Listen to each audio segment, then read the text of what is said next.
കേരളത്തിന്റെ ആത്മീയ നഭോമണ്ഡലത്തിൽ ഒരു നക്ഷത്രം പോലെ ഉദിച്ചുയർന്നു വിജ്ഞാനത്തിന്റെ വിസ്മയഗോപുരങ്ങൾ പടുത്തുയർത്തിയ ധീവര മനീഷി.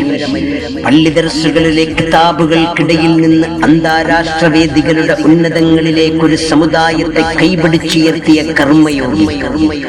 എതിർപ്പുകളുടെ അഗ്നിപരീക്ഷണങ്ങളെ ഇച്ഛാശക്തിയുടെ പുഞ്ചിരി കൊണ്ട് നേരിട്ട അജയ്യനായ നവോത്ഥാന നായകൻ. കാലം അദ്ദേഹത്തെ സുൽത്താനുൽ ഉലമാ എന്ന് വിളിച്ചു.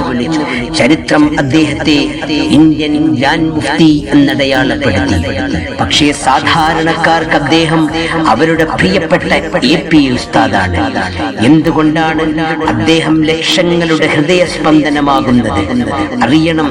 തെരുവിൽ അലഞ്ഞ അനാഥർക്ക് തണലായി, കണ്ണീരൊപ്പൊന്ന അഗതികൾക്ക് തുണയായി, ഇരുളടഞ്ഞ വഴികളിൽ വെളിച്ചമായി, അറിവ് തേടുന്നവർക്ക് അക്ഷരമായി, വിശ്വാസികൾക്ക് നെഞ്ചുറപ്പുള്ള കരുത്തായി, വിദ്യാഭ്യാസ വിപ്ലവത്തിന്റെ ശില്പിയായി, സമുദായത്തിന് കാവൽ നിൽക്കുന്ന കോട്ടയായി, അനീതിക്കെതിരെ ഉയരുന്ന ശബ്ദമായി, ലോകത്തിനു മുന്നിൽ നാടിന്റെ മുഖമായി, കാലം കാത്തുവെച്ച നൂറ്റാണ്ടിന്റെ വിസ്മയമായി അദ്ദേഹം ഇന്നും ജൈത്രയാത്ര തുടരുകയാണ്.